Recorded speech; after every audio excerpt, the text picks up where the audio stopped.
Hello there, this is Klaud. I'm Eric Elliott. I'm here with my guest, Joel, aka Finn Erso from Instagram, a uh, lovely toy collector, uh, different Star Wars across the years. How are you doing?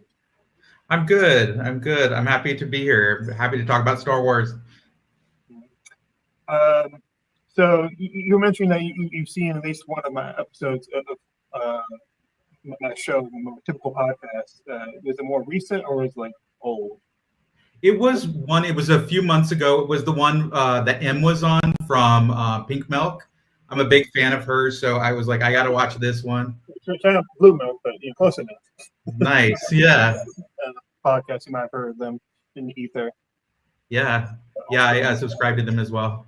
So if you watch the video with M, and I love her, you know that if you're on my channel, you get a rap name. Yeah. I got that. Yeah. So since the Instagram name is Finn Erso, you're also Erso Gotti, like Bird Gotti, recipes. Okay. Passed away not too long ago, but I worked with a lot of people in the industry, mostly in the 2000s. If you're unaware, I'm Easy E. Nice. So let's have our people get to know you a little more and Yeah. like understand like why we started chatting. Like obviously, I found you through your toys, Yes. and more specifically, I found you because you and me are big fans of Rose. Yeah. Yeah. She's one of my favorites. Yeah, like years ago, I was in the trenches fighting with Rose haters on Instagram and Twitter. I was going to bat for our queen, Yes. and I was looking for people that speak about her positively, and it was also compounded by how much misogyny and racism was towards the actual actress. So I felt like really protective of the character when it happened. Like I remember the whole fiasco that happened with like an editor, well, a fake editor of like Wikipedia. Absolutely abhorrent kind of actions. But just follow the hashtag Rostico, and like who else is talking about Rostico? A guy who has a couple of Rostico toys, on at least most of his levels of his shelving. I was like, okay. So we're talking about a serious nerd here, and I appreciate that. Let's talk about another character you love. Yeah. I love me some Poe. And this is custom paint because like I don't know if you have this figure or ever seen it, but its visor is yellow, like bright yellow. And Oh yeah. it doesn't look good. It doesn't look anywhere near screen accurate. So I'm like, okay, let me paint it. I scuffed them up a bit throughout the body. I also got, your preferred ship together. Fit Yes. were you a shipper of them like before you saw the movie, or like as soon as you saw Force Awakens? It was pretty soon after I saw The Force Awakens that I was kind of sensing something there. I was definitely sensing also some Rey and Kylo stuff that I thought was fun. So like there was just a lot of potential when I first saw Force Awakens. I don't know if I caught it the first time, but definitely the second time I was just like noticed that lip bite and just there was something there for sure. It's another moment that I feel like you could definitely feel that for. You remember when like they're supposed to be leaving? I can't remember the name of the actual ship, but it's like Finn says is the right thing to do, and he takes off his helmet. Yeah. The way Poe like smiles, raises his eyebrow, and says, "We're going to do this." Yeah. I feel it's very sexual. It's very hot. At least I thought so. Now, how much would you say this ship is fueled just because Oscar Isaac is the hottest man in the Star Wars galaxy? I'm more of a John Boyega Really? guy. to be honest. I got to meet him at Emerald City Con a couple months ago. He's such a gentleman. He's so nice, and that was so awesome. So I'm just kind of like, I kind of go back and forth between the two of them, but right now it's Finn. It's Boyega. You know, I've always, you know, thought like they're both good-looking guys. Yeah. But you know, Oscar Isaac is the actor that I'm just like, I don't care. I'm straight. Like, if there's one that I'm like, you know, I can live with. Yeah. You know, some kind of interaction. I'm like, that would be the one. That's fair. A very manly man. Like it's a different category for straight men to admit that if it's like you know, like a trans man or that's something you're probably ever going to hear from another Star Wars podcaster, but the efficacy of femboys.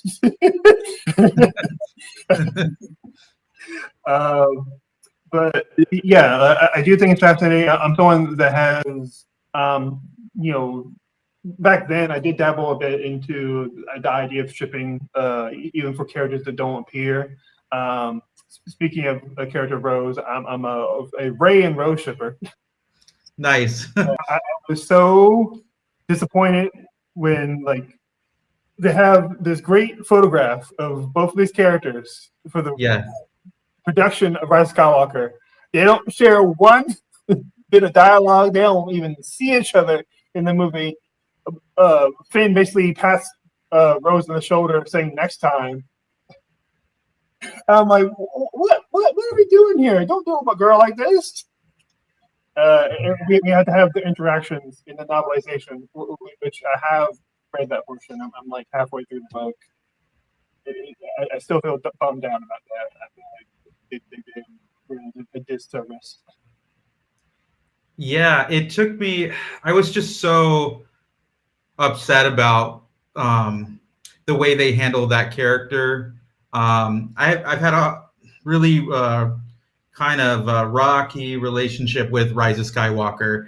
I think I can forgive a lot of sort of the weird story beats and some of the pacing, but the sort of way they sideline Rose, the optics on that, I don't know what the real reasons are. I mean, editors have said one thing, Chris Terrio said another, but they must have known about the way that Kelly Marie Tran was treated.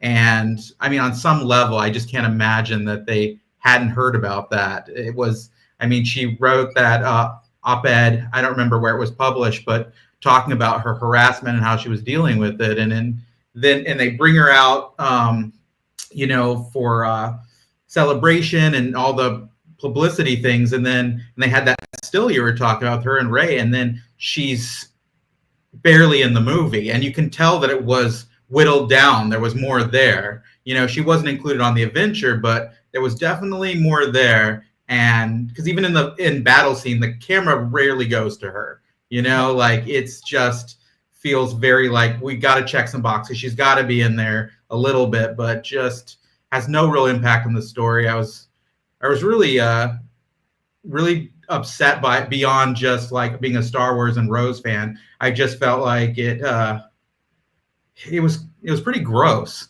That's kind of how I felt about it. So I've grown to like that movie more, and I like that she's in it. I think her costume is cool. I try to do fan art of her in that look because I think it's so cool, and I want to celebrate that character. But I still struggle to like that movie because of the way that she was treated, and other actors. I definitely see, like John Boyega said things about being sidelined. I think that some of the things he said seem reasonable, you know, and I'm just coming at from my point of view. I'm like, it's complicated to look at a piece of art and love it, try to accept it for you know, a product that it is, but also kind of when you see these sort of the hands that are making decisions kind of behind the scenes, and they're really not serving their, you know, employees, their cast of color, it's pretty upsetting to me, you know.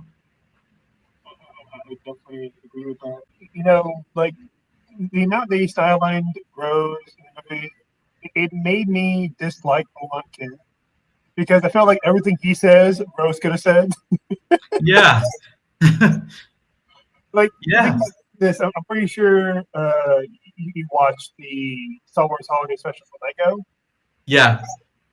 Rose has more dialogue in that as a Lego Yeah. than the entire Red Skywalker. I'm like, come on, man. And I'm like, that special was like, what is it, like 45 minutes, 50 minutes? Yeah. um, like, I understand the argument you're saying, well, we need the principal character to be around for Leia to ground her because they were using archive footage and stuff from Force Awakens that was cut out. Like I can understand that. I feel like maybe you could just I feel like you could have done that with Snap Rexley.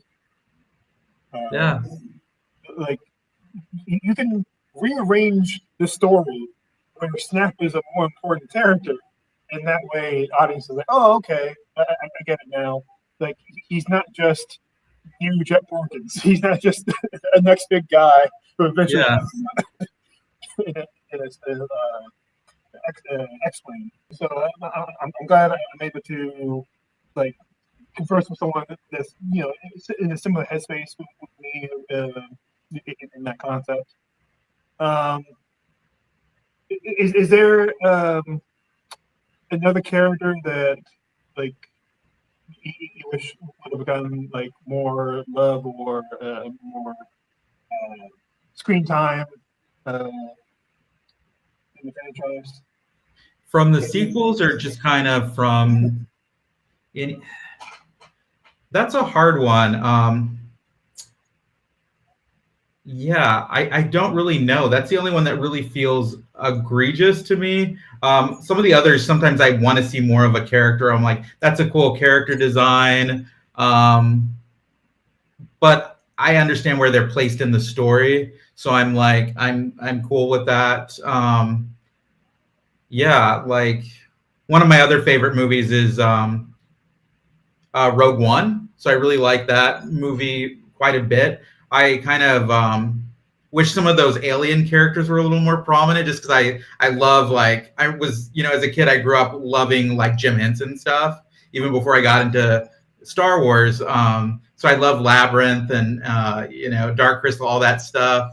So when I saw some of the designs for Rogue One, I was like, oh, these look so badass. They were on all the promo t-shirts and stuff like that, and then they didn't really show up much in the movie at all. But yeah, that's such a minor complaint. I think Star Wars usually does pretty well with a lot of its side characters, and I kind of like that.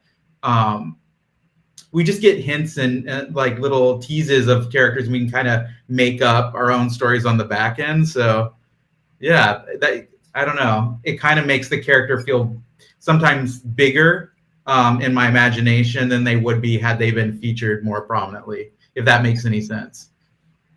Yeah, I think some characters can get more of the development in animation. It doesn't have to be in like a kind of movie or like an actual TV show. Um, like, I think a character that in animation that we could see something that was mentioned, but we didn't see it was Cody Rook when he became Yeah. killing Erso. I think that's something that would be cool to see in animation. Like, I think that was something that could be easily done for like a episode of like the Tales of Yeah. series that they've been doing, like, just to give us a little glimpse into these characters. Because I think Bodhi is one that I see the most potential Yeah. in the narrative itself. Like I think they all, like the whole team, has enough to like have their own TV show, like Cassian did. Yeah. Like I think Chip Show would work well. Yeah. I think they have a dynamic enough of an actor. Obviously, like it blends very well. Like you could do Star Wars can tap into more of the wuxia kind of genre of cartoon movie. Tap more into the spiritualism. Show with him. I think that's what they could have done, and I think that's really cool. We don't need to get into personal politics of Diane or anything. uh, but yeah, um, I agree with you on Bodhi, and I thought of another character that I know you're a fan of, and it's not from Rogue One, but I love Val, and I know you love Val too, from Solo. yeah, I do like. I really do like Val. I have a Val toy. Yep, I have a few of those. I just think her design's so cool, and I just felt like she, should have been in that movie more. I just thought she was so cool and had so much personality. I just wanted, so I forgot about her, but like, yeah, more Val for sure. Yeah, like I do think in the story it does work well. I think that there's so much you could have done with that character. I think Tandy Newton is a great actress. It doesn't look good on optics. They just like uh, kill a cool black lady in like a couple minutes. just optic wise, it doesn't look good. No, it doesn't look good, and it was really unfortunate how the character was handled in the story, and yet, I guess I'm so used to seeing media growing up in the '80s where we didn't get like fully fleshed out characters of different like racial backgrounds. Sometimes we had to just get little morsels, and we take those and make a lot out of it. So it felt like that character. I'm used to that character, that type of character, not getting treated well within the story. But I think the actress and the costuming were enough that at least she made an impression on me where I was like, yeah, they didn't take care of the character, but I got attached to her. And yeah, I just think there were so many cool possibilities they could have done with that character, even having her be more of the Beckett-like role or having like something, I don't know. I found her much more interesting than I felt like the Woody Harrelson character for me was kind of telegraphed. I feel like I've seen that character before, like that kind of mentor. It's kind of like, I know where this is going. And I do like Solo a lot, but like there's just certain things that felt like they could have done something a little different. But again, that movie, seemed like it had a really troubled production, and I don't know the first thing about that. So, it's easy to say these things, only, seeing the product, but at the same time, it's like, it's always funny that the characters of color and like women and things like that are always the ones that get kind of overlooked when they're making these decisions. Those are the first ones that kind of get swept to the side, and they can always be like, oh, we didn't mean to do that. We wanted to do this with this. And it's just funny how, whether they meant to or not, they didn't even think to care for those characters and kind of support and think about how it would look to different audiences that that they're not a part of, if that makes sense. What do you think about the character? The character, which one? Say it again. Klaud. Yeah. Yeah. What do I think about him? Yeah, the Scrotal King. I think he's really cute, and I thought I like the design. I sent it to my friend the other day just to show him because I knew I was gonna be on your show, and I was like, this is kind of his mascot, and he's like, oh, that's so cute, and it's like, but no one remembers him because he's not in the movie enough, Like I'm like, he needed, like, if you're gonna have him in that opening scene, there needs to be more of him. Like, just commit to Klaud, Well, I think some people like it's in their mind because of the live slug reaction. Oh. Like that was everywhere.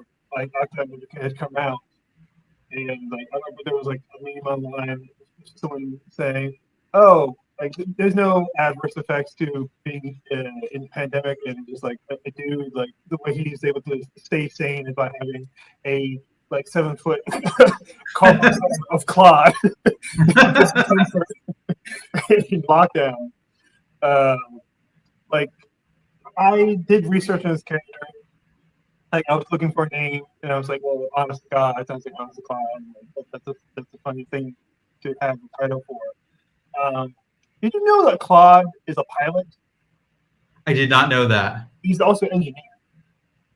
I knew he was an engineer, but I didn't know he was a pilot. And the question that keeps being brought up is like, how is he piloting and how is he engineering without like thumbs, right, hands? So my dad says maybe he has the force. Maybe. I said maybe he stands on his head, uses his tendrils. Well, in the Rise of Skywalker, he's doing something. Like I don't know what, they're trusting him to do that. So I assume he's somewhat competent, And I'm glad you brought that up, because one of the conspiracies that I have about Star Wars is that without Klaud, the Resistance loses episode 9. Okay.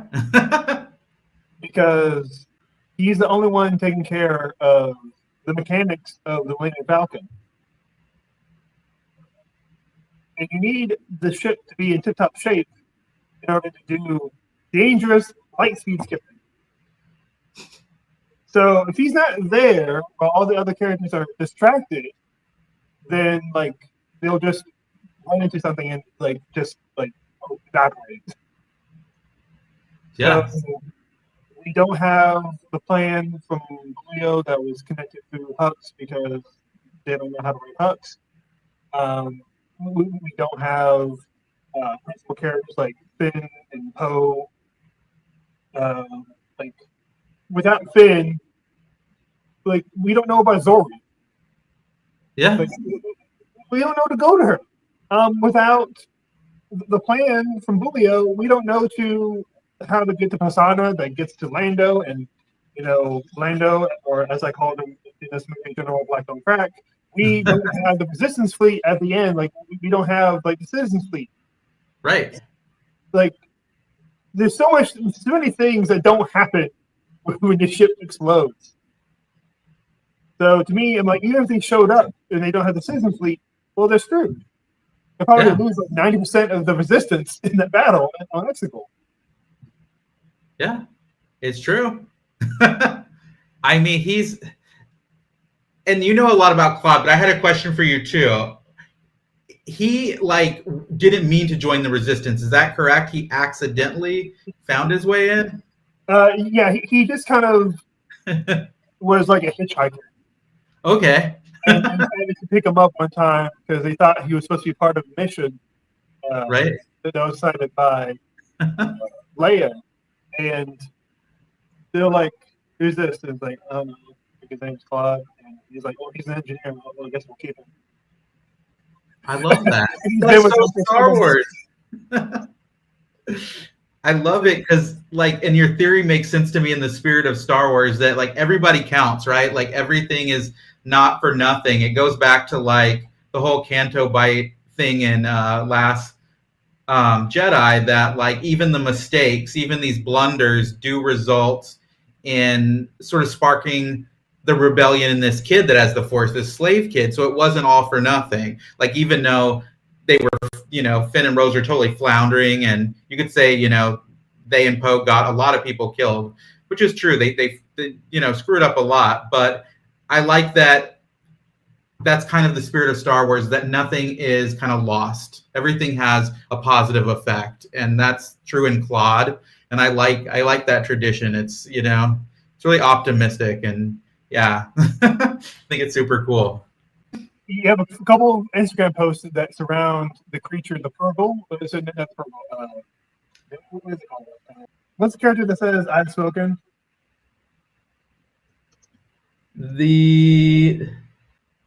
I don't know if I do, to be honest. Quill. The blurgs? Blurgs. Yes, I love blurgs. They're so ugly that I feel like I have to stick up for them for some reason. They're just they're just, I don't know. They're just a strange looking creature. I'm gonna need a fake nerd alert over my head because I confused the blurgs and Purgo. And I was so confident when I was trying to say that. So are the blurgs, are they your favorite Star Wars like animalistic creature? I think so. Like of like the bigger beasts, they are just because they're so unfortunate looking. I always like a bantha. I think they're super cute. They also like seem to meet really bad ends, like especially in Book of Boba Fett. They just seem to kill one off after another, and then in Mandalorian they feed one, with a bomb strapped to it to the Great Dragon. So I'm just like, can we please just like save one bantha? So I was happy about like Boba Fett kind of setting that one free. That was one of my favorite moments when he's like, go make baby banthas. I mean, is it really Star Wars if there's no animal cruelty? Right. Okay. So that's the one thing I do like about Rise of Skywalker. They don't kill a monster in that one. She heals the monster because I'm a big animal lover. So I'm like, you stop killing these animals, especially when half the time they're like slaves in an arena or like the Rancor. So I'm just like, can we just back off a little bit? You know where your favorite creature originates from? I do. Yes, I do. Yes, which from the Battle of Endor. And I saw those movies way before I ever saw Return of the Jedi because I wasn't. Yeah, we didn't grow up with Star Wars in my house, so we had those on TV. So I didn't see the Star Wars movies till I was like 13. So like I had the Ewok Village, and I watched those movies that I recorded from like ABC or whatever, CBS or whatever, and I would watch them over and over. Did you ever partake in Ewok cartoon? I did. I didn't get to see a lot of it, but it was one of those shows that I would try to get up and watch. But a lot of times I would like sleep in, and I wouldn't I wouldn't see it. But I remember the little song, and I had the little figures, the little green guys that they were like the villains. I had those figures, and yeah, I love that show. Yeah. So those green guys are called Dulocs. That's right. Yeah. One of the reasons I was wanted to ask about both of these is because I'm working on a video where I review and like make fun of like every episode of the Ewok cartoon. Yeah. Well over an hour long because like I'm making it like goofy and ridiculous. A lot of dumb jokes that I think are funny. And in the video, I nicknamed Duloc Pinch Monkeys. Because they were cross between Pinch and Monkeys. And another reason why I wanted to bring up Duloc movies is because if you don't know, I'm also really into fan fiction writing. And right. Yeah. A 132-page fan rewrite of episode 9. All right. And one of the villains is the 11-year-old boy from this movie, the Mace Windu. Nice. I don't know how long it's been since you watched the movies. I don't know if you popped them in, if you had a copy or you checked out Disney Plus or not. I have the same DVDs that you have. During the pandemic, I bought them on eBay or something. So I made my friend watch all the Star Wars movies because he hadn't seen all of them. And we got to those. And, we both really liked Caravan of Courage. But Battle of Endor was a little harder to get through than I thought. But as a kid, I always liked that one more. But it was kind of a chore. Yeah. Spoiler alert for Battle of Endor. In the Legend continuity, Mace Windu dies. But in my script, I say, well, he actually survived. It's a common trope in fiction. It's like, oh, he died dead. But actually, now it's years later, he's a cool badass. Nice. So I'm glad I asked you about the creature. Are you familiar with any other the conspiracies about Star Wars I've talked about on this channel? A little bit, but not too much. Like I've watched some of the like iceberg videos, but I couldn't really like describe them. You know, like if you start to go down that rabbit hole, yeah. Do you know these drawings? Who these supposed to be are? Is that the Emperor? And is that the Ray? It's a Zilla Beast. Okay. So I am the creator of the Zillow Ray theory. All right. Now, you probably have seen either most or all of the Clone Wars 3 animated cartoon, right? I've seen most of it. Yeah. Do you remember the Zilla Beast? I do. Yeah. Okay. It also comes up in Bad Batch. And Bad Batch and Rise of Skywalker are shows that have broken my brain to come up with this conspiracy. So in Bad Batch, they take in the Zilla Beast, it absorbs electricity, and it gets brought to Mantantes.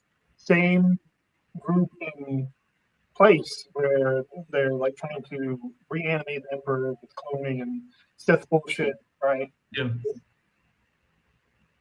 Now, Rey is genetically related to the Emperor. If they're taking in Zilla Beast, and we see in Rise of Skywalker, the Emperor can just like regenerate with absorbing electricity. Yeah. Wouldn't it stand the reason that he was genetically placed with the Zilla Beast, and that Rey is also part of Zilla Beast? Let me take that in for a second. I'm like, I was like somewhere in there. I was like, I follow you, and I'm like, nah. That's awesome. Well, don't worry. I have things to point to help this crazy conspiracy.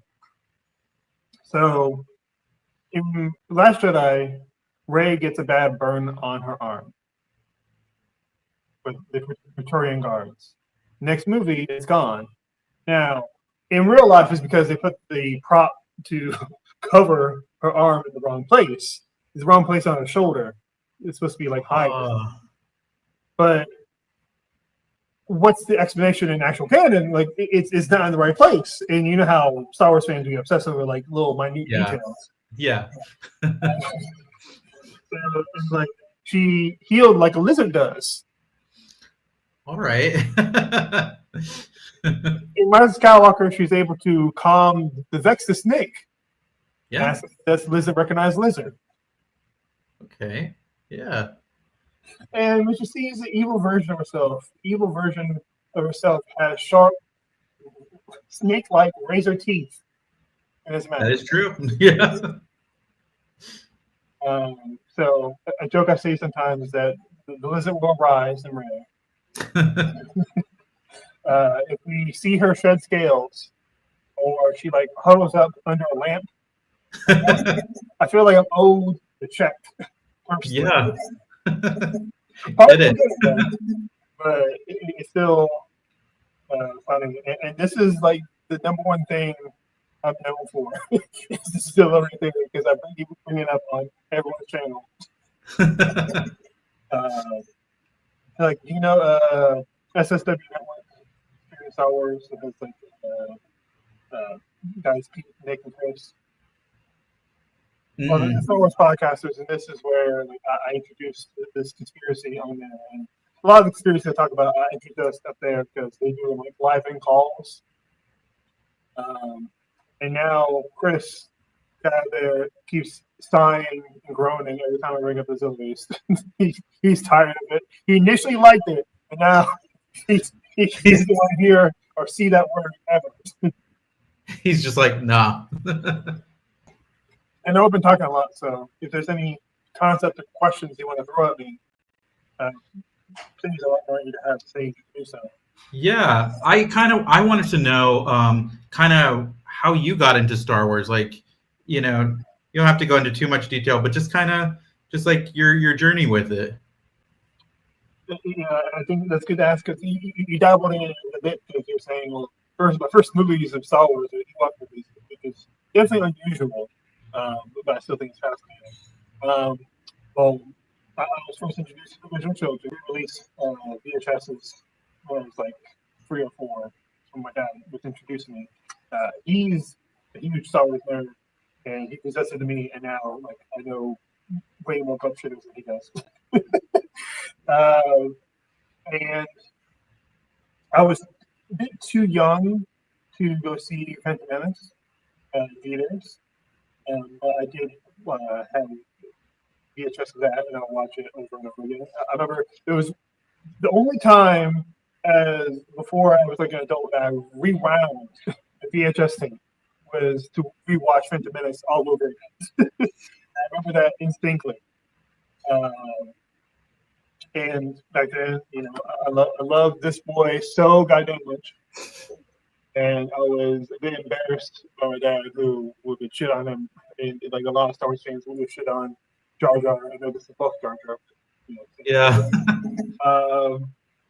And what I think possibly the first movie I saw in theaters was Attack of the Clones. There was another movie. You couldn't tell me it wasn't great. When I was a kid, I was obsessed with it. I didn't want to believe my father saying, "Oh yeah, Anakin, that character you like, with the rat tail, he's a Darth Vader." I'm like, no, he knows lies. Something like blindsided the fact that he did a little genocide. And like maybe that should have been the wake up call for me. It's like, oh, maybe this guy is kind of not there. Yeah, he's big. Fucked up. But yeah, that's the basic, beginning of my journey. I was, collecting toys as a kid. Like, I remember Attack of the Clones came out. They released a bunch of large toy line where it was just squat men and women, and their feet were like huge. Like they were like bigger than clown shoes. I found a couple of them around from when I was a kid. So yeah, I was 18 when I saw Force Awakens. I was so ready for new Star Wars. I love that movie, still do. Last Jedi was even more for me. Rise of Skywalker put me in a weird place, but I still enjoy that movie. Yeah. I think that's how a lot of fans, peers, kind of feel.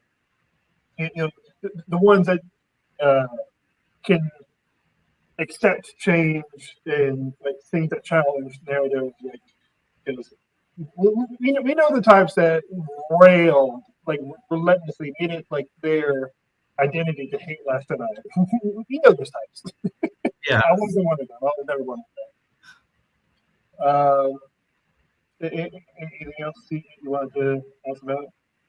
Well, what's your favorite Star Wars project? Like, be it like book, movie, series right now. Like, what is the thing that you're like really absorbed into? Well, I mean, my overall favorite Star Wars project is Last Jedi. I watched it like 15 times. It's deeply emotional for me. I just love it so much.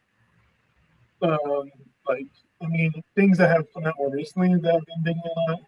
I really enjoy the first 3 episode of the second season of Andor. I think that might be my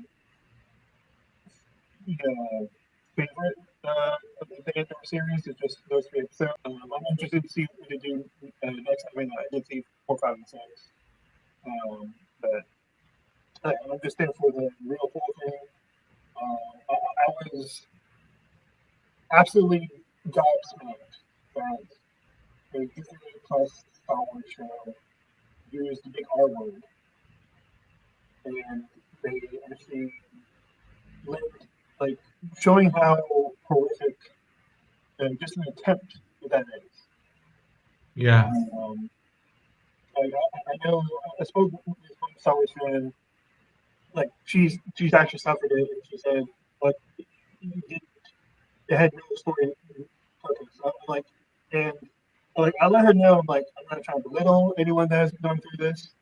I know I haven't. I wait for people that have been sexually assaulted. It is unbelievably uh, just brought with pain, uh, mental and physical. But there is a story reason why they did this.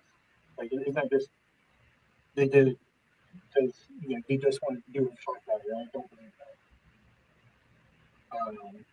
What do you think about that? It's such a hard thing to address. I think, yeah, I feel like I'm opening a can of worms, but it's like, from my point of view, I feel like they handled it as responsibly as they could, and it felt organic to the story. But I do understand how, like, even though it does make sense within the story that they're telling, and I do think that based on everything that we've seen in Andor, that it felt like it didn't feel out of place for the type of story they're telling. I can understand why people would still be upset by it. It is still shocking. It was always going to be a contentious subject to bring up. Yeah.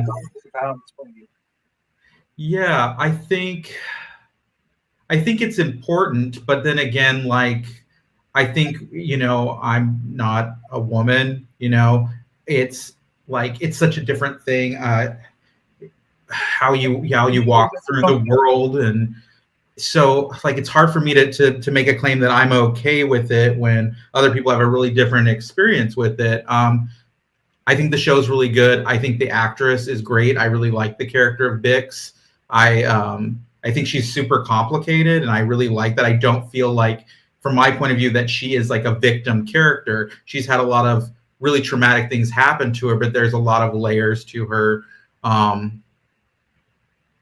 So I'm more interested to see how everything goes, and if I feel like this is really like, as we see her full arc, how this plays into it. I think I'll only know how I really feel when I've had a chance to absorb the whole series and step back from it. I see Bix as being less of like described as victim, more like she's a survivor, and I think that's what makes it important. Because just because something can take us out of the fantasy, like I don't think it makes it like we shouldn't have it in fiction. I'm sorry that you assume a lot of dark themes in fiction, regardless of what material it is. And I'm not going to say someone's not entitled to opinion. I've never hold that. But I feel like if you're going to make declaratives, like it's good to really have a civilized back and forth, and to just figure out each other and anything like that. And I think, honestly, that's like one major lesson that a large segment of men should also like throw into their head. Like, just talk it out and don't be a dick. Like if there was an episode of Andor where there's like a alien group and the Empire goes after them and they put them in the gas chamber, and someone that survived the Holocaust saw that and they say there's no reason. I'm like, I mean, there kind of is. I mean, like, I've never, I'm not, never would try to minimize something like the Holocaust or any genocide. Right. But, like, obviously, they're doing it for a reason. They're writing it like that for a reason. It's one thing to say there's no reason in doing it. It's saying that I don't think it's a good enough reason to do it. Those are two different things. Yeah. Yeah. And I prefer the one that is less hyperbolic in the way it describes it. Yeah. Um, so let's talk about Sydney again. We got real serious right there. So you saw the video again, so you know about Nut Snoke. Yeah. Nut Snoke. You know my non-conspiracy of Nubs being decreed with horrified animals. uh, are you a fan of the Alien franchise? Of the which ones? Alien, like Aliens, you know, Xenomorph, that kind of thing. Oh, from like the series Aliens? Yes, Aliens. Yeah. Oh yeah. I'm sorry. I was like, are we talking about aliens in Star Wars or no? I love Aliens as far as I love the first two movies. Yeah. Uh, have you seen Prometheus? Oh, you know what? I like that one too because it did something different. So I did like that one. It was its own thing. Yeah. Yeah. So if you've seen Prometheus,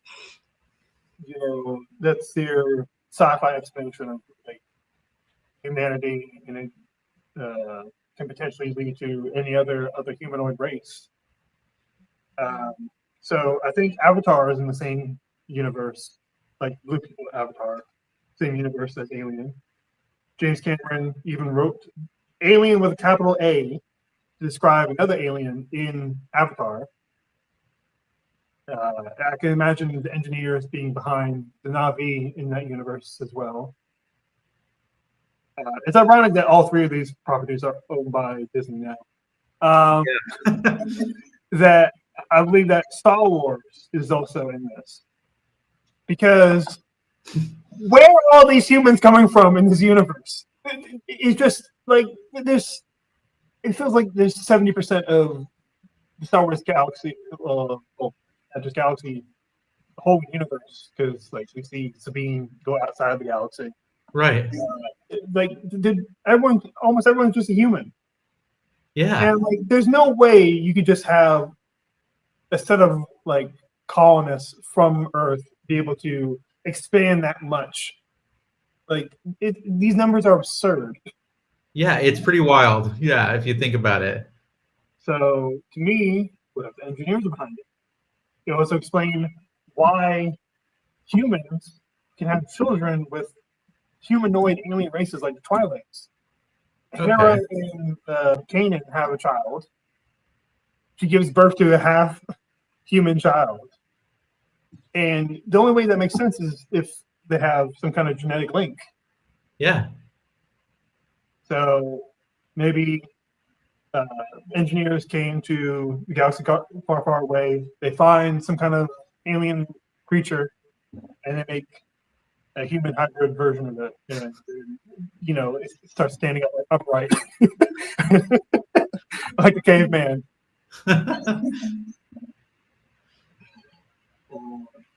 I'm trying to picture how all this would fit together. Like, Aliens is such a crazy, like, different franchise than Star Wars. I'm just like, wow. I didn't even know that, like, I have never, to be honest with you, I've never seen an Avatar movie.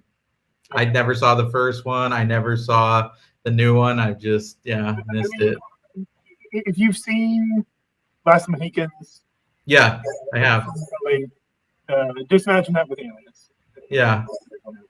I do think the second Avatar movie is like a way better than the Okay.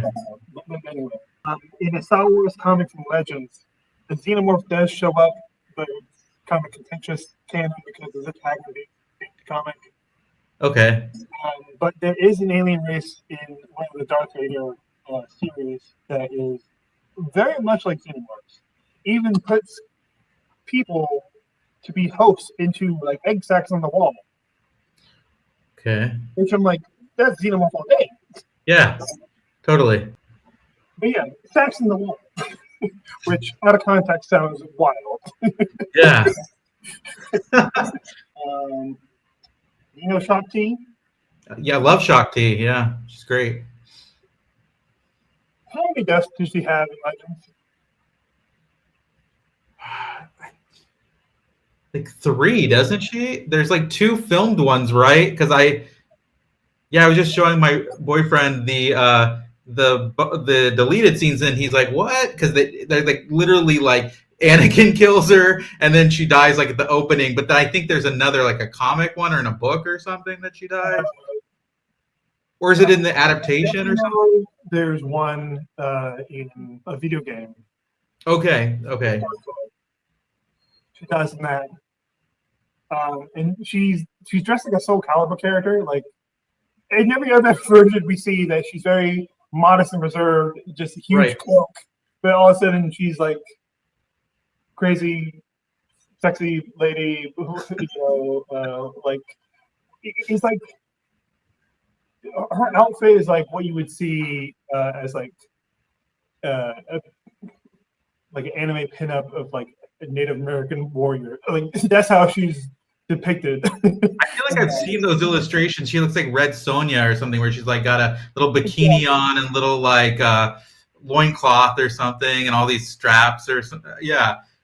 So my conspiracy is that in Legend, Shakti was cloned. Okay, I'll buy it already. The one in the video game is the only real Shakti. The modest and reserved one, those are the clones. Okay. And that her lover was Sifo Dyas. Okay. Okay, let me think about that. What Jango Fett wanted for himself for participating in the clone process was a son, right? Yeah. In my mind, what Sifo Dyas wanted was to bring his love back, who just died. Because, like Kenny, she just keeps dying. When new clones are made without his permission, and the ones that are raised from the youth by the Nemoidians, now all of a sudden she acts more proper. Okay. Upright, but the Nemoidians do. Okay. Now, I've been joked about this. Someone said, "You know about the harem of Shaktis." There's a harem. That's awesome. Thank you for engaging my brain rot. You've been a great guest. Just to let me ramble. That was fun. Yeah, for sure. There's no way you haven't heard me talk about um, the sexual attraction between Luke and Leia. I keep talking about that on the channel. Like it's a meme of Yeah. at that point. So you asked me what's my favorite. What's your favorite movie, comic book, comic book, or even toy? Because you're such a collector when it comes to Star Wars. Do I just pick one, or can I name a couple? You can ramble about what you would like from each. Movie, I'm like at a tie between Last Jedi and Rogue One. They both just happened to hit at a certain time in my life that gave me something different and were very meaningful to me. That ending of Rogue One, where Cassian and Jyn are on the beach and they just hold each other. It left a really big impact, so much so that I got my first tattoo on my forearm of it. You can't really see it, but it's like right there. It's in the Rebel. I'll have to send you a picture of it, but there they are on the beach inside the Rebel symbol. It just got me through some, dealing with some depression, some major changes in my life, and just this idea of like that we might not see like the results of our good work, like that we might not get payoff, but that we should still do the work because it will have some sort of impact on somebody. and I just think that idea um, just really resonated with me. And then I think Last Jedi is such a reflective movie. You know, it's really just kind of interrogating the past, interrogating heroes and myths, and then also at the same time, it's like it doesn't stop there. It kind of finds value in those things and then re-energizes. Like it's like no, there some of it's crap. Some of let's let go of certain things, but let's hold on to other things. Let's grow these new ideas and push forward. And I love the ending of that movie with Leia and Rey, where they're sitting there in the Falcon, and she's like, tells Rey, "We have everything we need." And I mean, those movies came right after each other, and for me, it really was where I was at, where I was picking up the pieces. Like things were getting better, but they still were. I still didn't know where I was going, and I was making a lot of blunders in my life, kind of like the characters in Last Jedi. I had to look at myself and in a really introspective way, and I think that movie helped me be okay with that, because like looking at yourself and like your mistakes isn't an easy thing to do if you're doing it right. Like it can be kind of painful, and I think that movie kind of gave me permission to be okay with those flaws. So it's kind of a long-winded answer, but those movies like really hit me as an adult. And like my favorite movie is like a younger person was definitely like Return of the Jedi, because I love Muppets, I love creatures, but it's weird to like be more of a Star Wars fan now in my 40s than I ever was as a kid. I mean, you've already been indoctrinated to want to see more Ewoks. let's do the real. I want more Ewoks. I want more Salacious B. Crumbs. I love all that. I love the pulpy, silly side of Star Wars, but I also really like the myth making, the storytelling part of it, the deeper aspects. I like that it's this beautiful combination of all these different things, kind of mixed up together, and sometimes you don't know what you're going to get, but I think that's what I love about Star Wars. And then aside from the movies, I'm not a big gamer. So, the only one I've ever played is like the Lego Star Wars game, but I love that game. One of my best friends got it, and we both were like playing back and forth. It's just so much fun to wander around. And you talking about the Lego Skywalker collection? Yeah. Okay. Yeah, and I got to be Rose and like get her to go to like Calf Beer and all the places she didn't get to go to in the movie. That's who I like to usually be. I'll be her and Reva from Obi-Wan, because she has all the cool like dark side stuff. So I was like, the two of them can team up and do some cool shit together. So you're not gonna get any Reva hate over here. No. Okay, because I love her. Like, respect Reva. Despite that she's done bad things, we respect her. We love the character.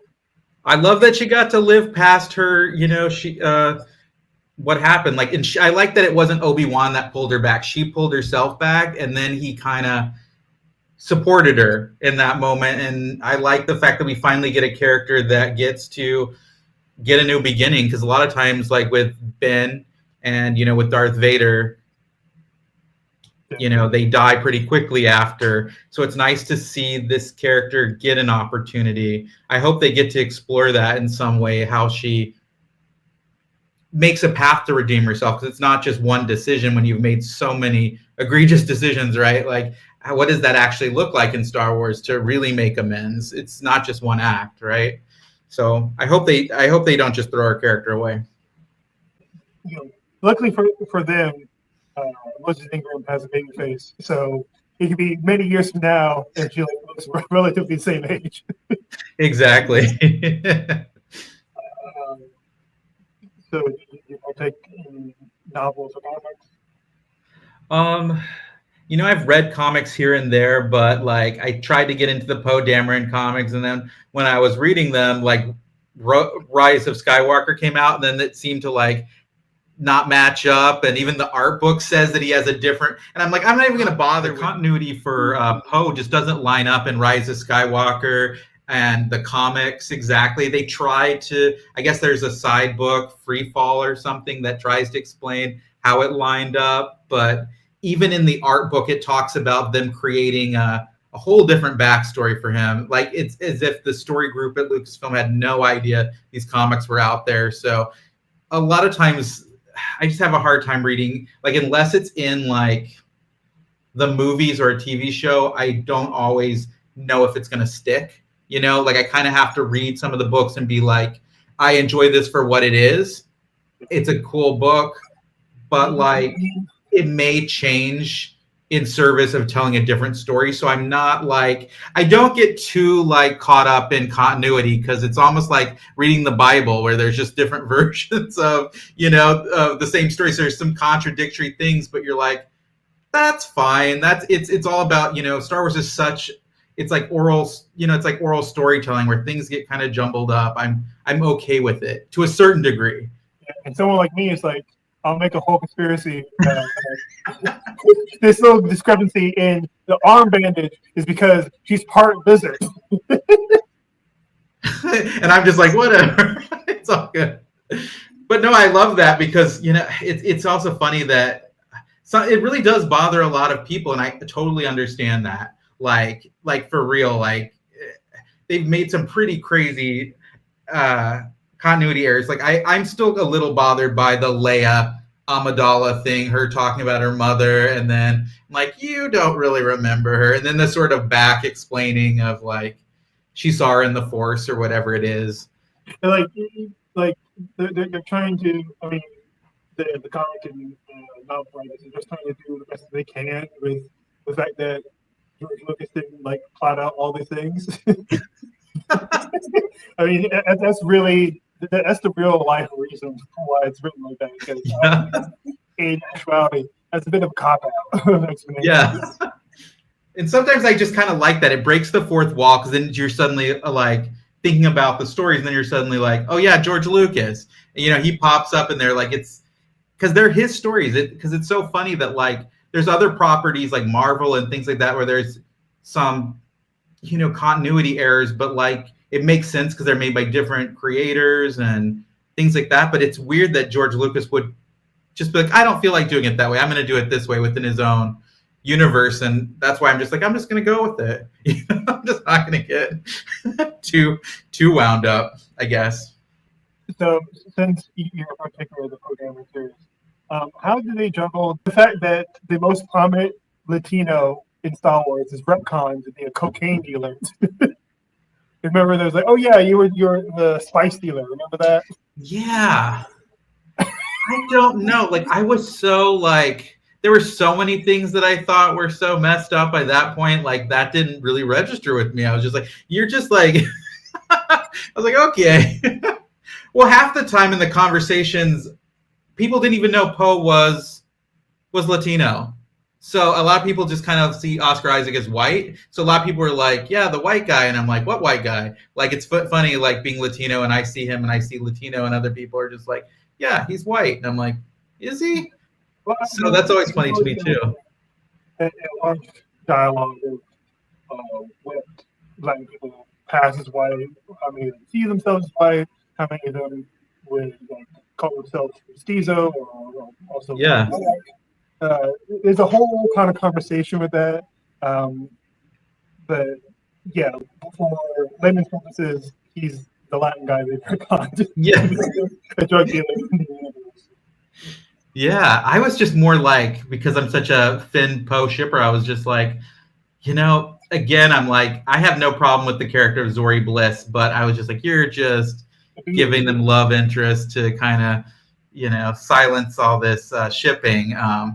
But if I accept the story, sorry, go ahead. Hello, audience. You see that guy?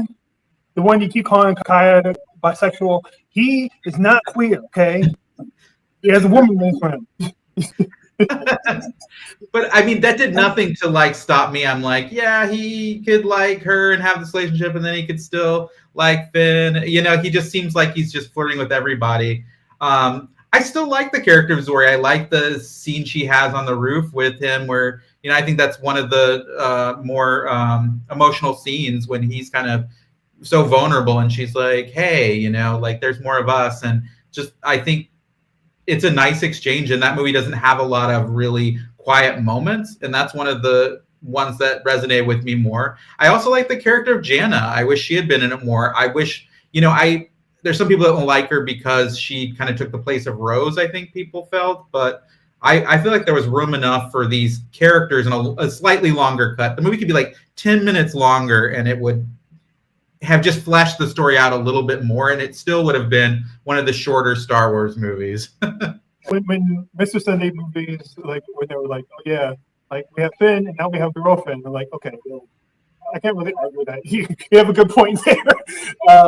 But like I do think Jana has a lot more to offer. Like if I was going to pitch a Star Wars video game to Lucas, it's just EA now. It's not like I say LucasArts. I'm like LucasArts doesn't exist anymore. It's just EA. And but if I was going to pitch a video game to them, I was like, okay, you remember the rebooted Tomb Raider video game not long ago, where it was more gritty and just like women surviving? Do that with Jana. She already has a bow and arrow. Yeah. Have her Oracle be Lando. Like have them crash their ship on a desolate planet, and they had to deal with like remnants of the Final Order just going around. They had to deal with monsters and different creatures. Just have it be a survival game. To me, that's fun enough to do. It also gives, you know, them to like actually develop like some kind of communication other than just saying, I guess we'll find out, or just like them sitting. Like people were so off put by the conversation between Lando and Jana. Some of them thought they were like flirting. Like really? Like, yes, there are some people that thought they were flirting. I mean, let's be honest. Lando is a dog.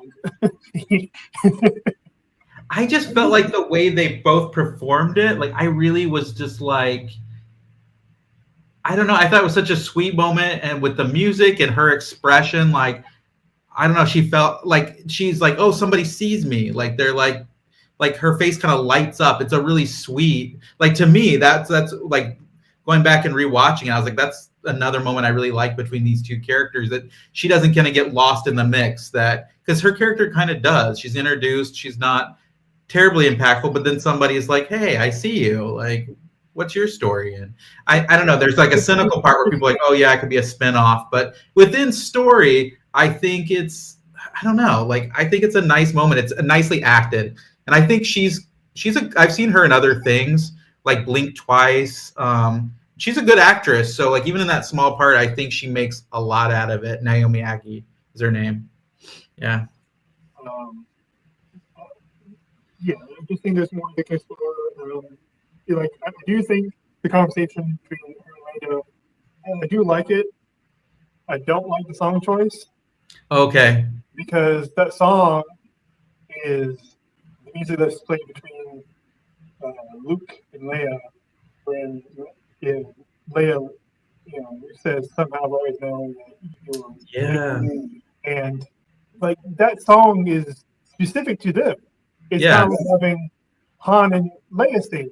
Like if Han's not there, then they're not representing Han. Why would you play that? Luke and Leia are nowhere to be seen in this moment. It doesn't make sense to have it be there. You're totally right. Like, yeah, it's musically it's beautiful, but conceptually it doesn't add up. No, you're right, because like I feel like a lot of the music feels like it's just like Star Wars greatest hits at the end, just kind of playing all of them over the background, like they didn't take the time to compose new music. And it works. Like J.J. Abrams is a competent director, and like the movie's fairly like well it's put together as far as just like, I know there's like some strange editing in that movie. A lot of the editing for movies, especially big movies, is not. Yeah, like I think like I forget the name of the editors that did that, like Marianne Brandon, and forgot the other one that they always work with him. But like I think they did a good job like putting it together, but the music doesn't always Yeah, I agree with you. It doesn't quite match up, does it? Thematically, like even in the climax with Hux, like not Hux, Pride getting blown up. They're like playing the Force. What is the name of that song? It's like the binary sunset or something, or the Force theme, and you're like, why is this playing while this general is getting blown up? It's kind of weird. Well, I mean, I think a big part of the reason is obviously all the songs are re-recorded. They bring back the orchestra, they bring back John Williams, he's conducting. Uh, John Williams has to write the songs and like leitmotifs and all that.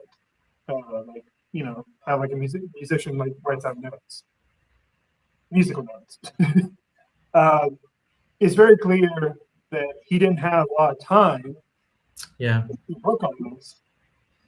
So he was like, I guess this works. Because they had like around half the time to make the movie as they did Last Jedi. Yeah. So, like, really trying to get it on this specific date. And that also reflects in like why some of these plot point ideas are just kind of dropped. Yeah. Like they recorded like all the things with like I British Spawn and just completely cut. And like I'm reading halfway through the book, and that's one of the most interesting parts, one of the most unique parts of the book. It's not a movie, and we don't even have deleted scenes released. Right. Which is frustrating to me. It really is, yeah. It's the same way as Rogue One. And I think it's when the movie struggled so much to come out, they don't want to seem like they're too incompetent. So they're just like, okay, we won't release deleted scenes. Because, like, so many things had changed with Rogue One. There's so many shots in the trailer that are not in the movie at all. I like Rogue One a lot more. I think it's way more concretely put together plot. Yeah. And I think a big part of it is because they know what the end goal is. Yeah. They know what they have to put in there. And they have more time to actually produce the script. So, is there anything you want to ask or say before we get to the lecture and we start wrapping up? No, I think I'm good. So, today's clip show is named Swim Me. Spelled SWYY''M-EE.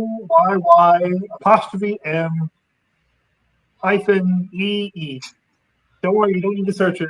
I got an image for you and I explain everything you need to know. Awesome. But I'm going to say you've never heard of this character. You have no idea what I'm talking about. I don't. Swim Me was a troglodyte gladiator in the Cauldron on Ratatak, where he wielded two phalanx against the likes of other combatants, such as Valerios. He was later defeated by assassin Asaz Ventress.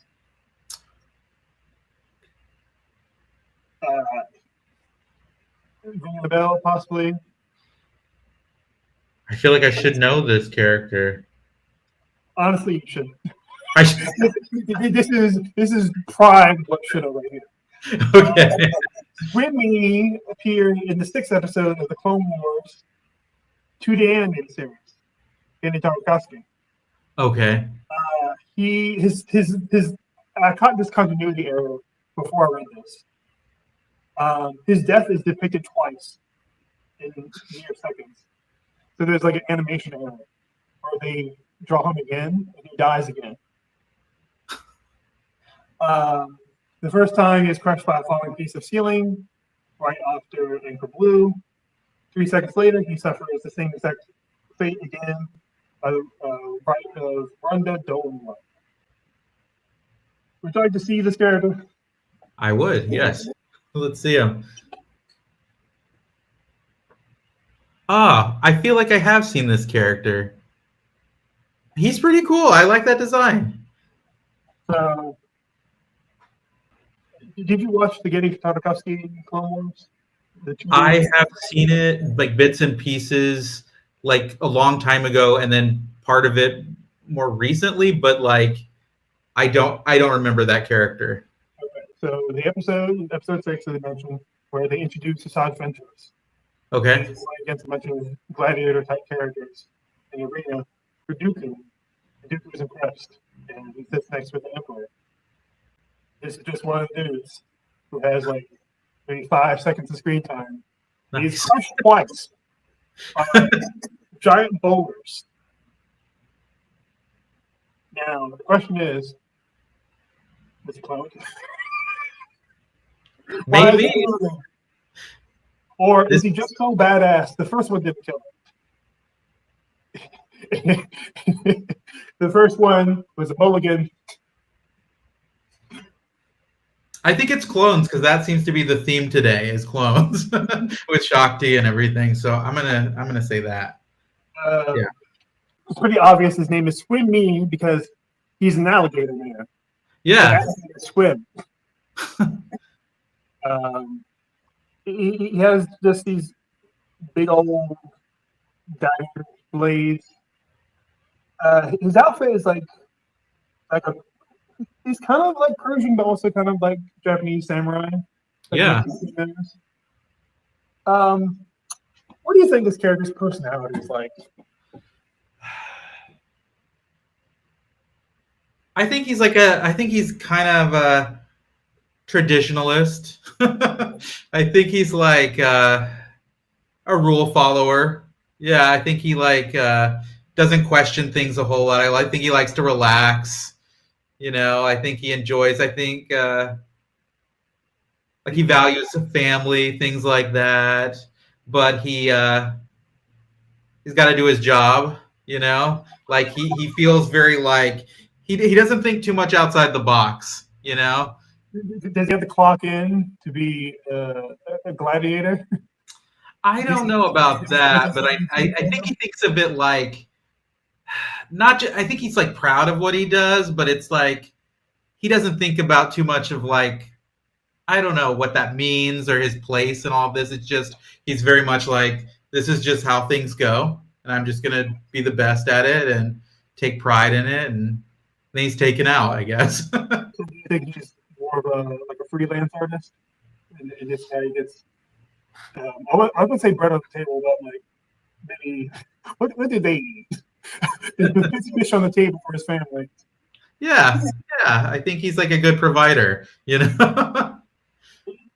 So, do you think he has kids and a wife, or maybe a husband? Is this gay alligator man? I don't know. I don't know if they're like. I don't know. Is he a he? Is it? They have like gender at all? Does he use masculine pronouns in his? He does. So I'm going to assume it's cis male. I mean, that's most fictional characters, to be honest. So it's pretty safe to say that. I think, but also we don't know how alligator men view gender. Yeah, I think he's like, I don't know if he's partnered, but I think he has children that maybe the species like leaves the, like, I don't know. Maybe he creates his own children. I don't know. Oh, okay. Like a sponge? I guess. I don't know. Or maybe he has like adopted kids. I'm not sure, but I feel like, I don't know. I feel like he has somebody that he is responsible for. That he's like, yeah, I gotta take care of these other beings and like care for them, and yeah. So would you describe him as like an honest man? He thinks he is, but I think he does some like pretty like disturbing things and just doesn't question it. He's just like willing to do whatever if it's part of his job. Like if it's, and then outside of that, he's a very like simple guy and he thinks of himself as a good guy, and I don't really know if he is. Okay. So yeah, that's my take. he's like a very shady like federal agent that like goes out in the field. It does very questionable things, but it goes home. It's like, hi, honey, how's it going? How are the kids? he sincerely like loves and has like that like caring side. He just doesn't like those. He's so compartmentalized for him. And his partner is rubbing his shoulders. You know, like, did you really have to kill 3 men today? He's like, honey, you know how it is. You know, the boss is riding my ass. Someone's got to die. I don't even know if he'd tell the partner about it if he has one. I think he just like work is work. We don't talk about that. We want to keep this home space like sacred, you know? I mean, hell, maybe being a gladiator is a big stress on the family unit. Maybe he lost his kids in the divorce. He could have, yeah. Maybe he was so close to getting enough money to go to imperial court to like fight for the custody of his kids, and then before he knows it, boom, crushed with a rock. Yeah, just like that. He missed his twins, 8-year birthday. This is so depressing. This poor guy. I'm always entertained by how me and my guests just give like so much bullshit backstory to it doesn't even have dialogue. Yeah. It's beautiful. Thank you for that laugh. I'm glad you came on the channel. Me too. But it's 9, and I'm going to go watch Andor. So I don't think I have anything more to say. This has been Klaud. We appreciate you watching us. And Zillow Gang. Right. Take care. Thank you.